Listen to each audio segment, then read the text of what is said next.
예, 그 저희 아직까지 저희 가족이 여기 다 있기 때문에 저희 두 사람만 집사람하고 저만 한국에 간지 벌써 4년 반이 됐습니다. 예, 그래서 이제 저희가 휴가라기보다는 이제 갈 데가 없어가지고 항상 LA로 옵니다. 1년에 한 번씩 오는데 이번에 또 박혜신 목사님이 부탁해 주셔서 이렇게 말씀을 나누게 됐습니다. 근데 이제 갑자기 그런 생각이 드네요. 제가 미국에 35년을 살다가 한국을 가서 여러 가지로 이제 다시 배우는 입장이 됐습니다. 그래서 4년 반이 지났는데도 아직까지 적응이 안 되는 부분들도 이제 많이 있고, 근데 뭐 어떻게 하겠습니까? 이제 뭐 갔으니까 사역을 해야 되잖아요.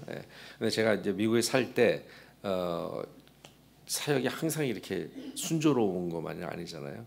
그리고 저는 이제 교회 사역이 풀타임이 아니고 교회 사역은 이제 파트타임을 하고 제가 학교에서 이제 교수로 사역하는 게 풀타임이었기 때문에 그래도 정말 하나님의 은혜로 이제 잘 살다가 굉장히 그 사역이 어려운 시절이 한번 있었던 것 같아요. 근데 이제 그때 어떤 분이 저보고 목사님 그냥 좀 잠깐 올라가셔서 쉬었다가 며칠 쉬었다가 내려오시라 그러면서 트레스디아스를 가라고.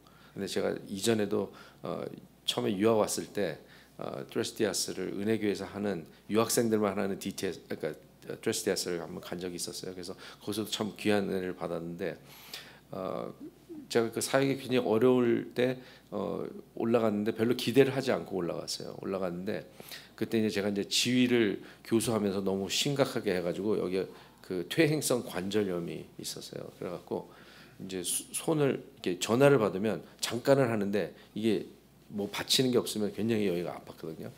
그리고 이제 저희 교회 특세 때 그 여기를 낫게 해달라고 막 새벽에 울면서 기도하고 있는데 그걸 또 누가 사진으로 찍어가지고 캘린더에 나오는 그런 놀라운 역사가 아 정말 이해하지 못했어요. 뭐 교육자가 이렇게 막 울면서 막 이런 거를 찍어놓은 좀 좋은 사진도 찍을 수가 있는데 근데 이제 그때 올라갔는데 한 제 생각에 40분 정도가 이렇게 거기에 같이 참여했던 것 같아요. 근데 제가 이제 목사라는 걸 잘 얘기를 안 하고 그냥 멤버로 그냥 올라갔는데 이렇게 찬양을 하는데 정말 찬양이 뜨거웠어요.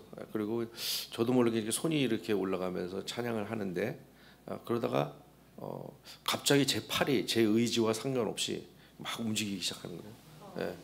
그러니까 또 이 정도 되면 약간 신비롭죠, 여러분. 그리고 영성이 굉장히 있는 것 같고 그런데 잘 이해가 안 됐어요. 이해가 안 됐는데 이렇게 막 찬양이 진행되고 있는데 어떤 분이 누군지 모르죠. 왜냐하면 뒤에서 제 어깨에다 손을 탁 대더니 하나님이 지금 관절염을 치료하십니다 그러는 거예요. 그 사람은 제가 관절염이 있는지 없는지 알 길이 없는데 근데 이제 제가 이렇게 팔이 팔랑개비를 치는데 그 이제 제가 한국에 있을 때 예수전도단에서 찬양 인도를 했기 때문에 그때 그 당시에도 뭐 로렌 커닝햄 뭐 이런 분들이 와서 이렇게 기도를 하면 사람들이 많이 넘어지고 그랬는데 그때도 넘어지면 금방 이렇게 발라당 일어났어요. 그냥 뭐 굉장히 뭔가 이렇게 신비한 게 있을 줄 알고 그랬는데 별로 뭐 그랬는데 그날은 팔랑개비를 막 치니까 제가 이제 안 넘어지려고 일부러 의지적으로 안 넘어지려고 그냥 용을 쓰고 있다가 에라 모르겠다 그러고 그냥 하나님이 이제 뭘 하시나 보다 그래가지고 그냥 제가 딱 그걸 놨어요. 쓰러지지 않겠다고 하는 걸 놨는데 제가 갑자기 이렇게 쾅 쓰러졌어요. 쓰러졌는데 그 빅베어에 있는 에러헤드에 있는 그 수영관인데 그 카펫이 굉장히 두꺼웠거든요. 근데 제가 거기에 이렇게 쾅 쓰러졌어요. 쓰러졌는데 금방 일어날 거라고 생각했죠. 근데 못 일어나는 거예요. 제가 못 일어나고 근데 이제 말씀을 전하시는 분이 강대상에 섰는데 제가 제 몸을 질질 끌어가지고 왜냐면 말씀 전하시는데 이렇게 누워서 이렇게 들을 수가 없잖아요. 그래갖고 어떻게 해갖고 벽에 겨우 기댔어요.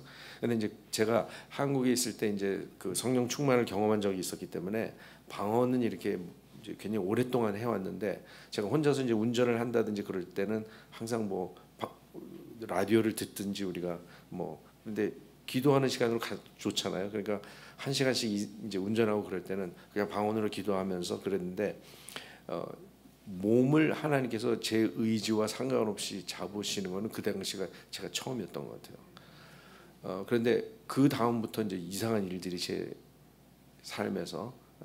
근데 이제 내려오자마자 그 당시 이제 김승욱 목사님이라는 분이 담임 목사님으로 난가주 사랑교회 계실 때인데 갑자기 전화 오셔가지고 토빗에 설교를 하라고.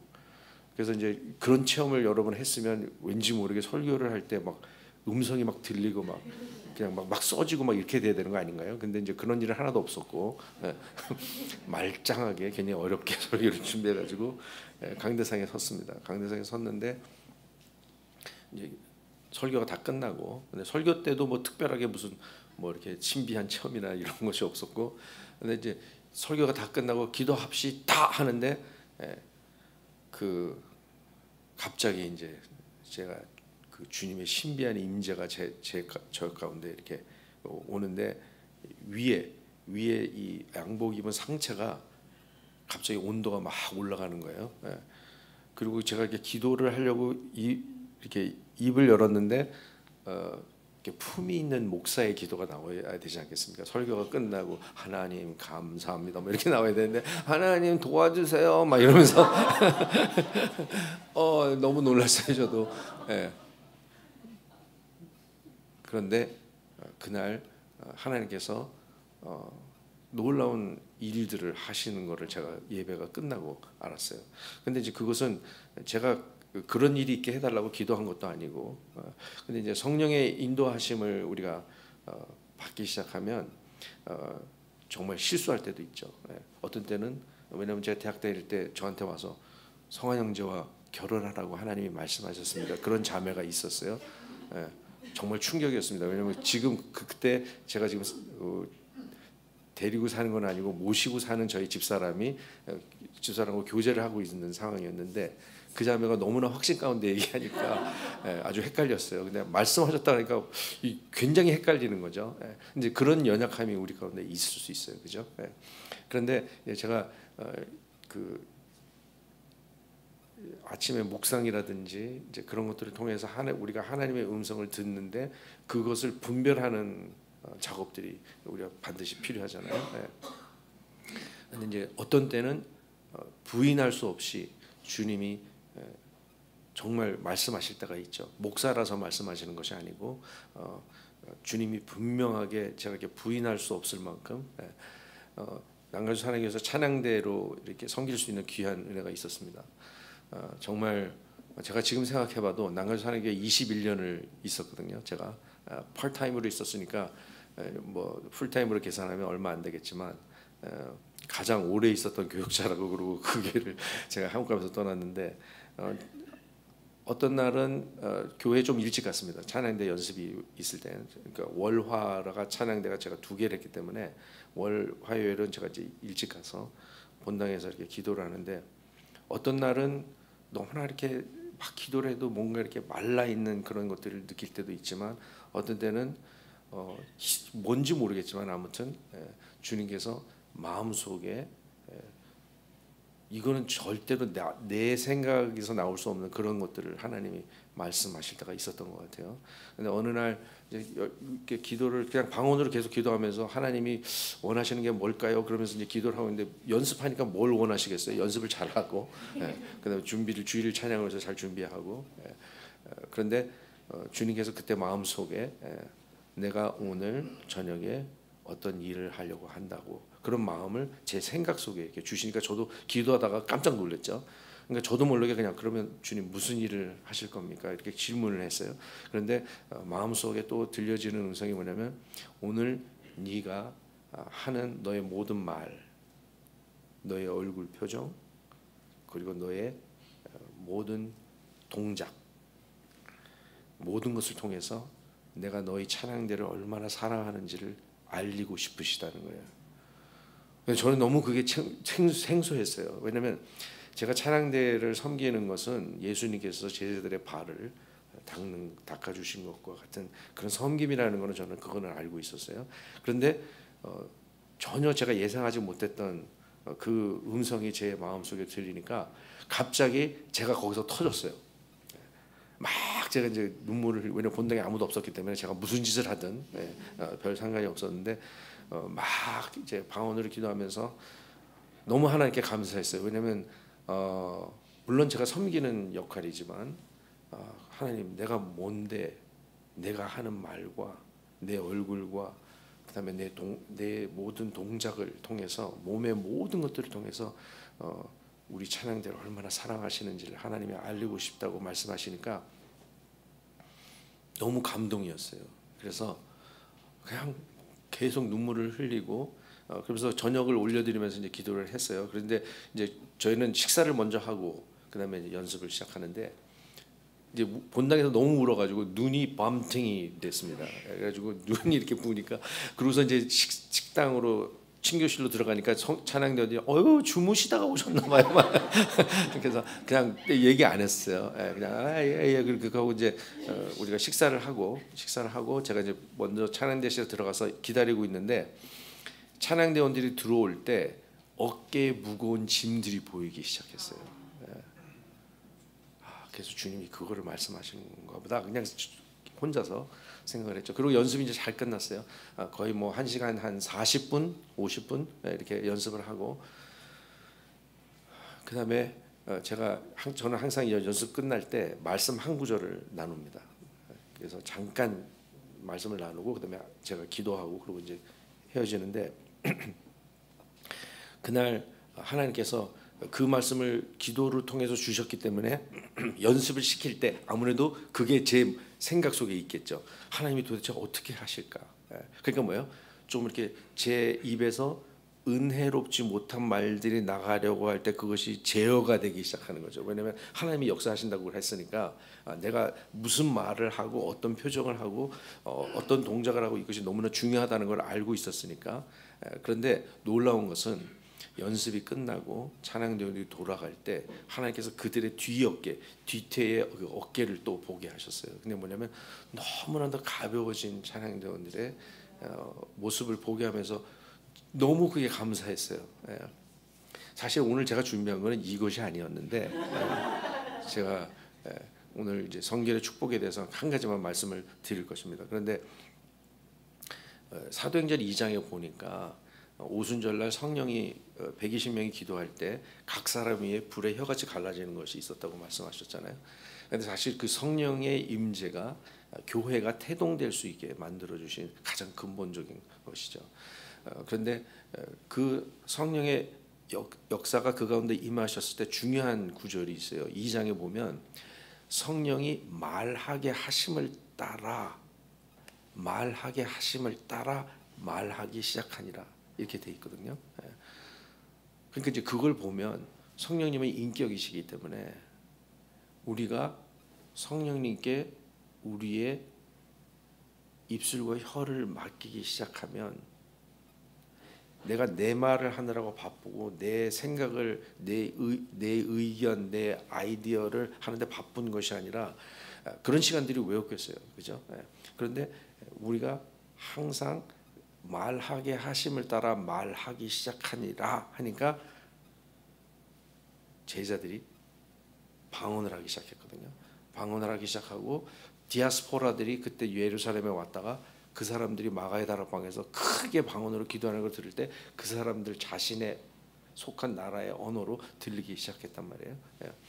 근데 그걸 보니까 성령님이 우리 안에만 계시는 것이 아니고 말하게 하심을 따라 말하기 시작하느니라 역사를 성령님이 우리에게 주실 수 있는 분이라는 것이에요.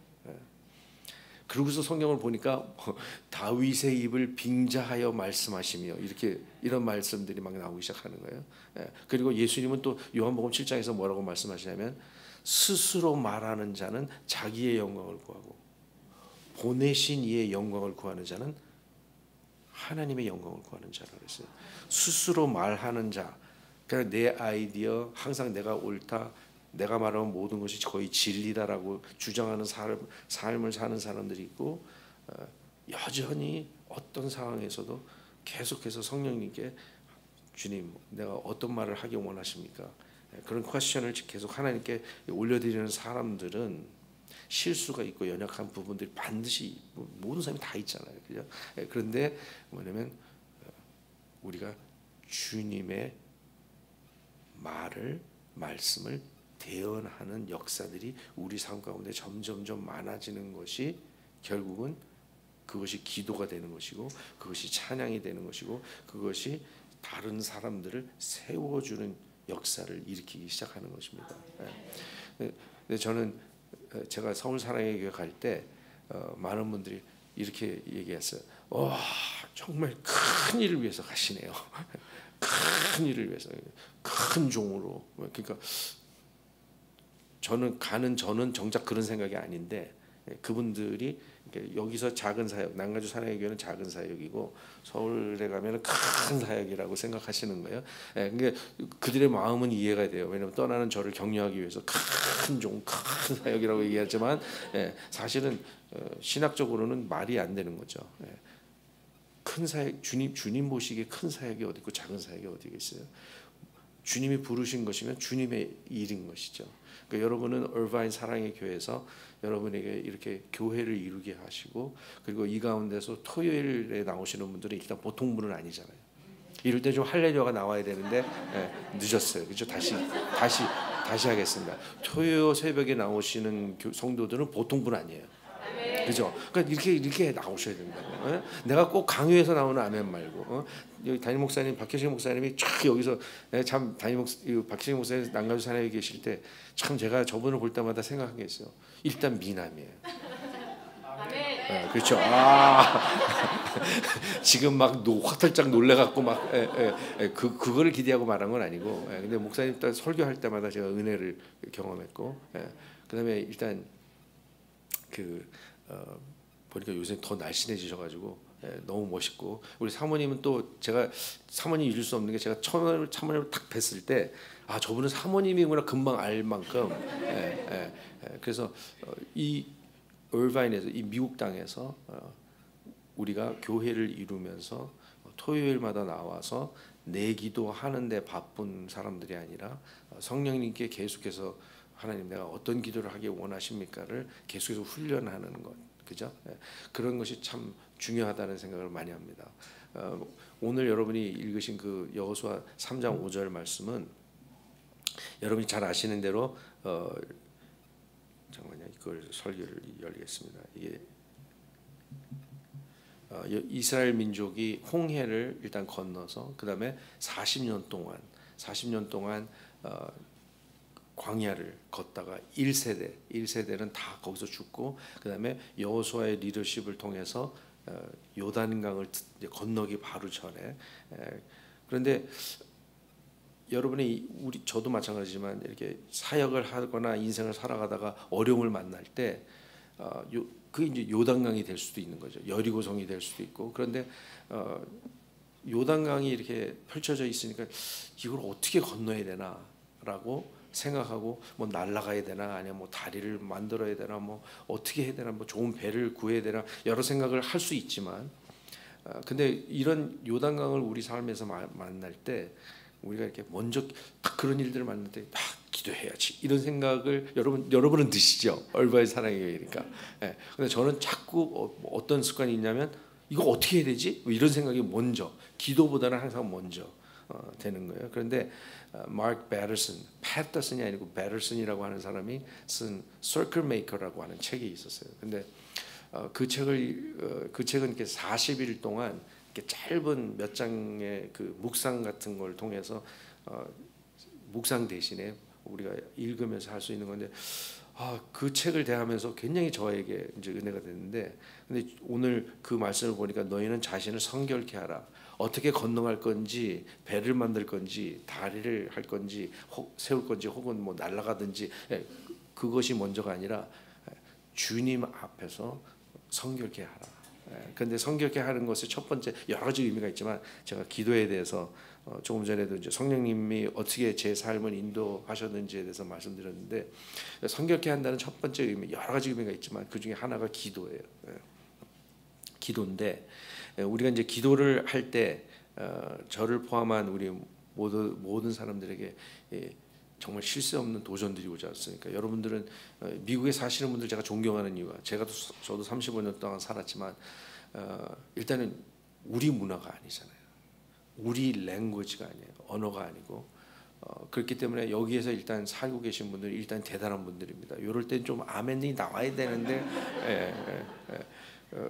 거기다 또 저 같은 경우는 유학을 왔었기 때문에 영어를 좀 했었고 예전에 선교사들하고 계속 이렇게 교제가 있었기 때문에 조금 브로큰 잉글리시로 영어를 조금 하는 상황에서 여기 왔는데 제가 살아보니까 이 언어가 굉장히 중요하잖아요. 학교에서 아이들에 대한 어떤 무슨 문제가 생겼을 때 레러가 왔을 때 그걸 대략 어떤 뜻인지 알겠는데 구체적으로 뭘 하라는 건지는 어떤 때 모를 수가 있고 뭐 이런 어려운 상황 가운데 우리가 사는데 우리가 항상 그런 셀 수 없는 요단강의 이슈들이 우리 삶 가운데 올 때 우리가 계속해서 우리 영혼을 성결케 하는 일들 거기에만 집중한다. 근데 거기에 여러 가지 의미가 있지만 이제 기도하는 것이죠.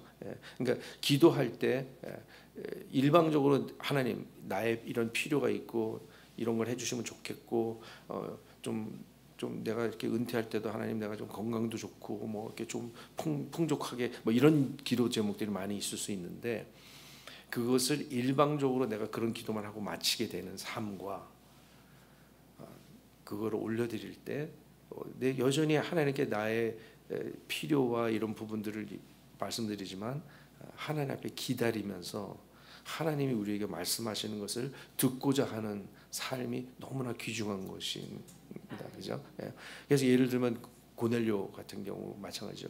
로마 백부장 고넬료가 기도 시간에 하나님 앞에 나아갔을 때 환상을 보여주시면서 베드로를 초청하라고. 근데 더 놀라운 건 뭐예요? 하나님이 같은 날에 베드로에게 또 그의 기도 가운데 3번의 보자기를 내려주시 환상을 보여주시면서 부정한 짐승들을 먹어라 그러니까 베드로가 나는 이런 거 안 먹습니다. 3번이나 했을 때 나중에 베드로가 3번 뒤에 깨닫는 것이죠.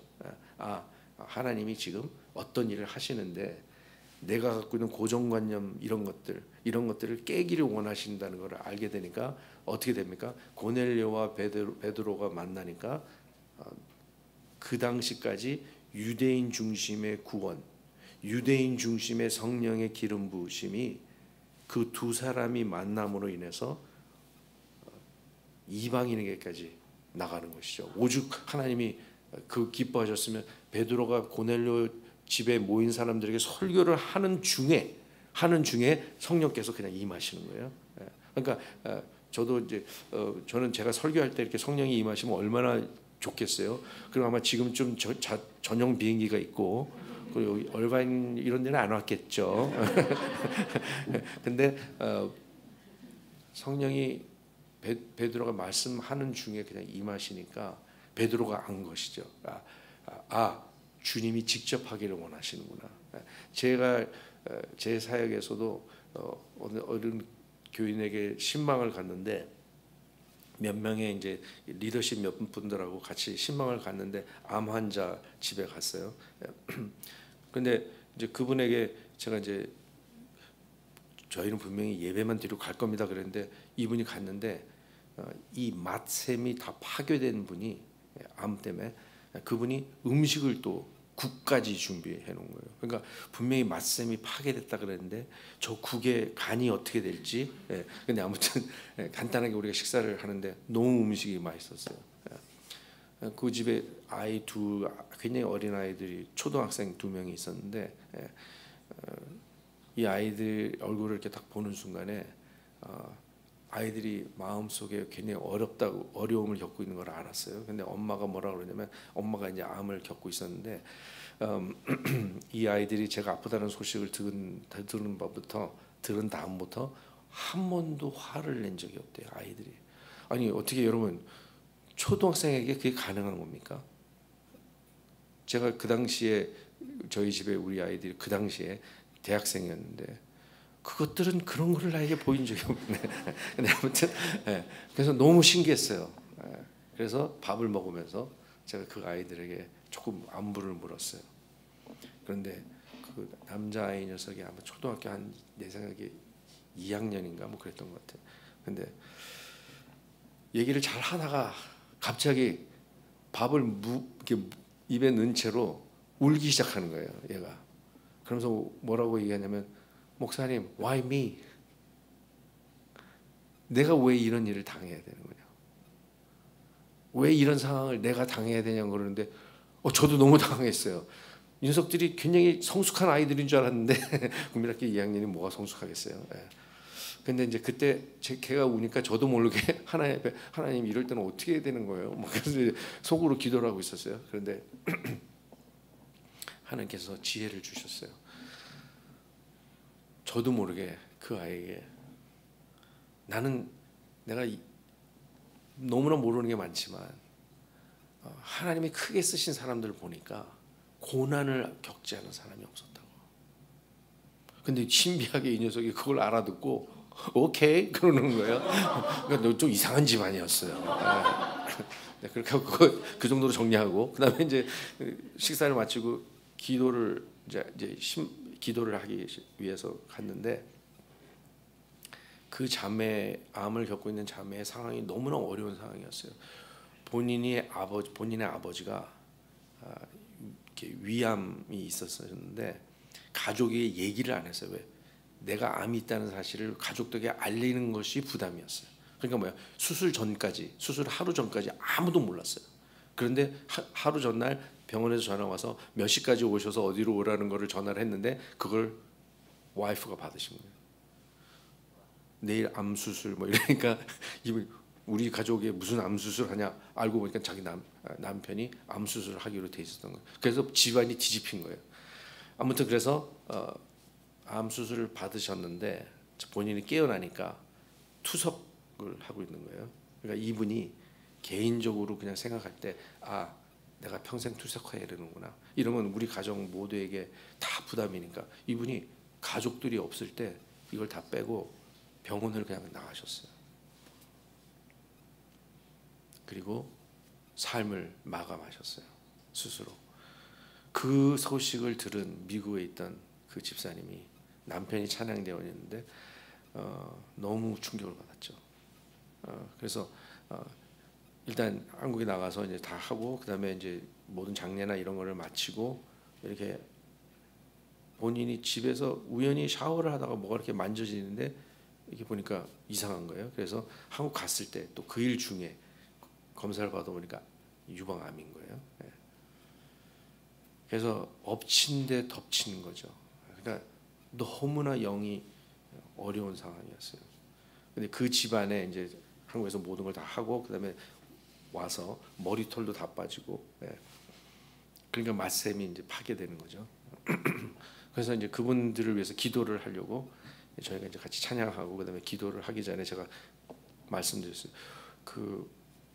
제가 기도를 하기 전에 조금 어떻게 기도를 해야 되는지 제가 하나님께 좀 묻는 그런 차원에서 제가 이렇게 조용히 혼자서 이렇게 기도를 하는데 그것에 대해서 좀 놀라지 마시라고 얘기를 미리 하고 그다음에 그 자매에게 혹시 방언에 대해서 들어보셨습니까? 그랬더니 방언이 뭐예요?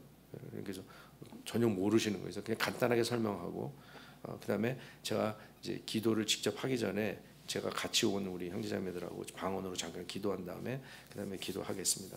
그러니까 그 자매가 알겠다고. 그래서 이제 기도를 그냥 우리끼리 그냥 잠깐 하고 있는데 갑자기 이 자매가 방언을 하기 시작하는 거예요. 그러니까 저도 놀랐어요. 왜냐면 그때 이제 이 자매가 갑자기 방언을 하니까 이 두 아이들과 남편도 깜짝 놀라가지고 엄마가 드디어 미쳤나 보다 이렇게 된 거죠. 근데 그때 제가 알았어요. 주님이 직접 하기 원하시는구나. 그런데 그 자매가 정말 놀랍게 회복이 되고, 근데 제가 기도했기 때문에 회복됐다는 얘기가 아니라 그 후에 그 자매가 정말 이렇게 성령 충만하게 신앙생활을 하는 걸 보면서 여러분 성령님은 지금 이 시간에도 여기 함께 계시죠. 그런데 주님이 어떤 때는 주님의 임재를 드러내실 때가 있어요. 예를 들면 시편 8편에도 보니까 여호와여 주의 이름이 온 땅에 어찌 그리 아름다우신지요. 똑같이 땅을 바라보고 있는데 어떤 사람은 온 땅에 가득한 여호와의 이름을 보는 사람이 있고 어떤 사람은 그냥 그것만 보이는 사람이 있어요. 엘리사의 종 게하시가 있었을 때 아람군의 포위가 됐어요. 왜? 아람 왕이 뭐를 좀 계획을 해줘 이스라엘을 공격하려고 하면 벌써 거기에 군대가 가 있고 그게 여러 번 되니까 분명히 우리 중에 첩자가 있다. 그러니까 뭐예요? 잡아라. 근데 갑자기 여종이 말하기를 그게 아니라 이스라엘에 선지자가 있기 때문입니다. 그 사람은 당신이 하는 모든 계획을 영안이 열렸기 때문에 다 본다. 이렇게 얘기를 하는 거예요. 그러니까 그럼 그 사람을 잡아라. 그래가지고 도단이라고 하는 도시를 가는 거죠. 가서 아람군이 아주 포위를 겹겹이 했는데 그날 아침에 엘리사가 딱 일어나니까 포위가 돼 있는 거예요. 근데 그의 종, 하나님의 종이라고만 나오는데 거기 역대에 보면 하나님의 종이라고 나오는데 거기에 두 사람이 똑같은 상황을 보는데 엘리사의 눈에는 하나님의 불병과 불말이 보여요. 그런데 게하시는 뭐예요? 이제 우리는 죽었구나. 보이지 않는 거예요. 그러니까 뭐냐면 지금도 하나님은 여러분들이 이번 한 주 동안 어떤 삶을 살았든지 상관없이 하나님은 여러분을 축복하기를 원하십니다. 여러분을 사용하기를 원하세요. 우리의 인생이 별 볼 일 없는 인생이든 연세가 많으시든 젊은이든 상관이 없더라고요. 보니까 주님께 붙들림을 받으면 끝나는 거예요. 학력 소용이 없어요. 재력 소용이 없어요. 예수 안에만 있는 사람이라면, 복음을 이해한 사람이라면 나이나 건강이나 재력과 이 모든 것과 상관없이 하나님께서 사용하십니다. 제가 서울에 갈 때 많은 사람들이 제가 어느 대학을 나왔고 그다음에 뭐 미국에서 공부를 했고 뭐 음악이 뭐를 많은 이유들을 얘기를 하는데 사실 여러분 주님의 나라는 그것과 직접적인 연관이 없어요. 가장 하나님께서 우리를 사용할 수 있는 건 뭐냐면 성령님께 내 마음을 드리는 것이 가장 중요한 것이에요. 그래서 오병이어와 같은 우리의 삶을 성령님께 계속해서 올려드리면 그 다음에는 올려드리는 일까지가 그것이 우리가 할 일이에요. 그 다음에는 성령님께서 알아서 하시는 것이에요. 그러니까 이런 것들을 경험하는 자들은 기도하게 될 때 어떻게 됩니까? 문제에 초점을 맞추지 않아요. 절대로 문제에 초점을 맞추지 않아요. 이런 사람들은 어떻게 됩니까? 항상 하나님이 그리스도 예수를 통해서 하신 일에 초점을 맞춰요. 그리고 하나님이 누구이신가에 초점을 맞추기 때문에 잠깐 낙심하고 잠깐 실망할 수 있지만 어떻게 됩니까? 계속해서 시편 121편에 보니까 내가 산을 향하여 눈을 들리라 나의 도움이 어디서 올고 천지를 지으신 여호와에게로소다 라고 얘기를 할 때 눈을 드는 것이에요. 지금 나를 억압하고 있고 나에게 닥친 셀 수 없는 문제들을 보는 것이 뭐예요? 땅에 내가 시선을 고정하고 있는 것이죠. 그런데 내가 산을 향하여 눈을 들리라. 예배는 뭐냐면 기도는 뭐냐면 하나님을 향해서 눈을 드는 것이에요.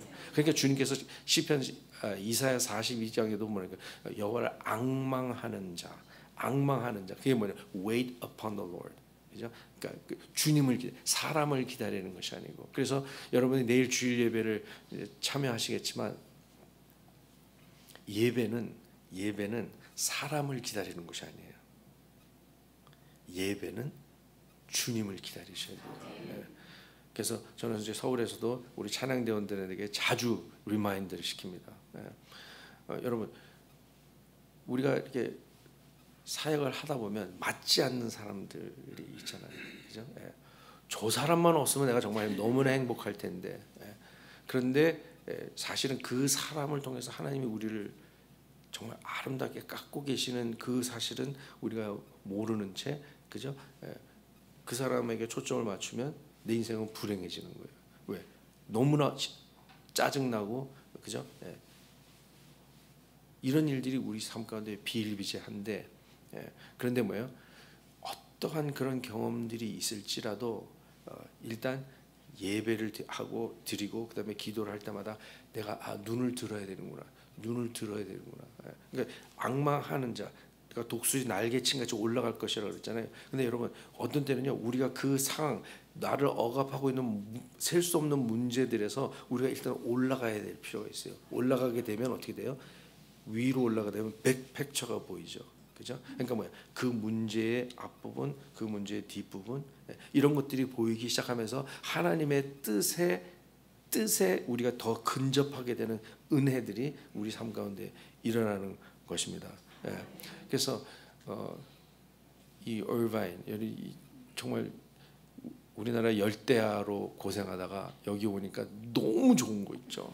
35년 살았을 때도 저는 고마웠어요. 왜냐면 저는 뜨거운 물로 샤워를 할 때마다 아직도 그렇습니다. 저는 한국에서도 뜨거운 물로 샤워할 때 저는 하나님께 참 감사해요. 왜냐면 한국에서 겨울에 저는 아파트에서 살아본 적이 없었어요.